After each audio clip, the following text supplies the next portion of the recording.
Hi, before I get into the whole book and series review, I just wanted to show you, look what arrived today for me. Whee! I won this in a competition on YouTube. And I won it. It's a 4-in-1 curling thing. Let me just open it and show you. So there's 4 different curlers in it. And I won like this serum thing for your hair as well.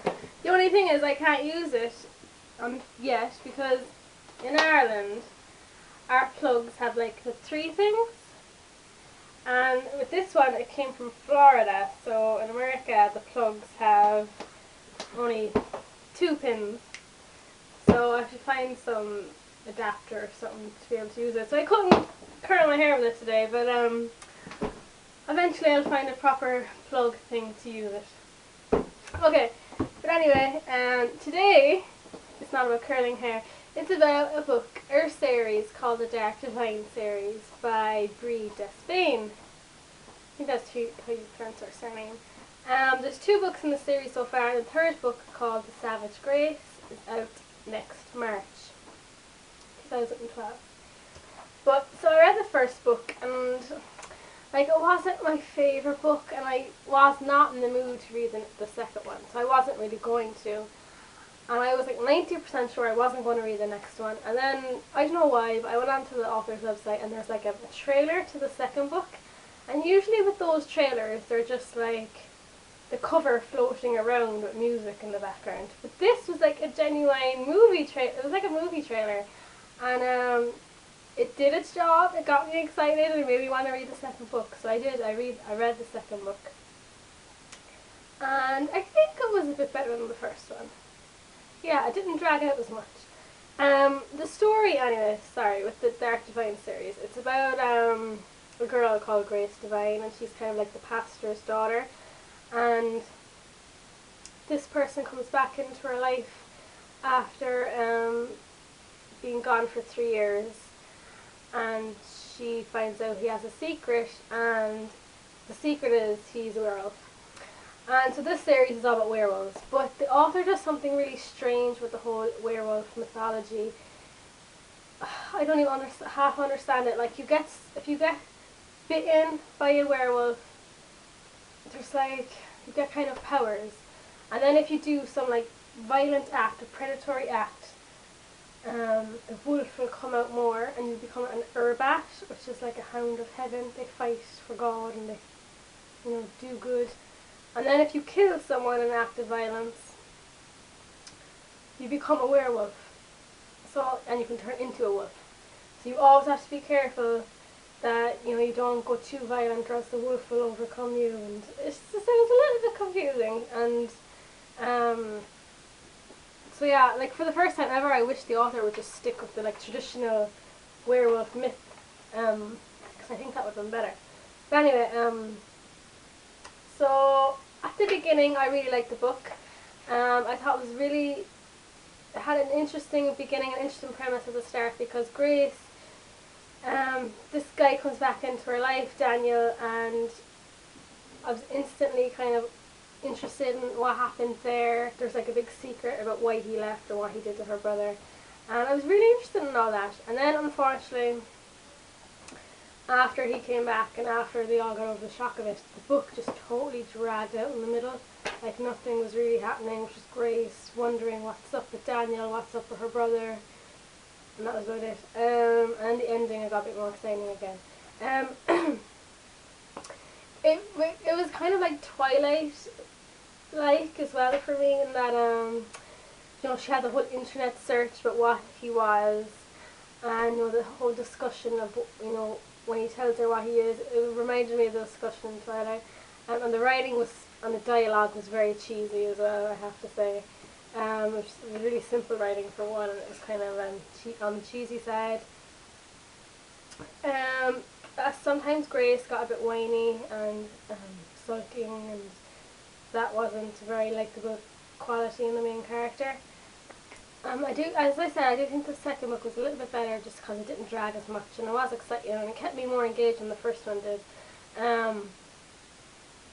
And I mean, even though there was cheesy dialogue and you know, the story itself isn't the most inventive.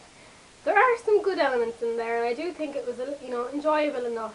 It just, personally, it wasn't my favourite type of book. That whole teen cheesy thing. But I know people out there who do love that kind of book, and I do recommend it to them. You know, if you love Twilight and you love all those like really kind of like teen romance kind of series, supernatural series, I do think you like it. Yeah, so it's recommended to some people out there who would like that type of thing. I do. Will I read the third book? I'm still not sure whether I'll read it. I'll see when it comes out. I mean, it's not until March, so I have a bit to kind of decide. And so that's kind of my spoiler-free review. Now I'm going to go on to a spoiler review. So if you don't know, want to know any of the details of the books, I suggest you switch off now. Okay, so I just finished the second book last night, and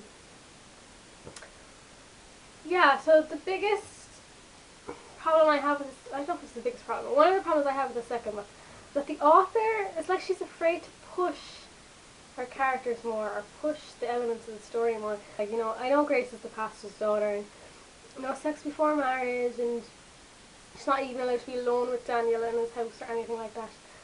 But this second novel was all about Grace kind of going to the dark side, and her wolf kind of, you know, wolf instincts coming out more, and her kind of losing control unbeknownst to herself. So I thought the author should have gone away further. Like, bad Grace wasn't really that bad, if you know what I mean. And like, she didn't even kiss Talbot. Like, if she was really going to the dark side, you think she'd do that. I just thought it'd be amazing, actually, if this girl who vowed, you know, not to have sex before marriage, even with the person she's been in love with for like, she's been going out with for 10 months, if she like slept with Talbot, and that would pure be like the start of her downfall. But no, the author didn't even give us a kiss, an almost kiss. So I do think the author should have gone a bit more further with that, to be honest. Talbot, I do think the author needed to develop Talbot a lot more before his "because I love you" declaration, and we needed a bit more development to help that have more of an impact. Because I didn't get a feeling at all that Talbot was in love with Grace before he said that.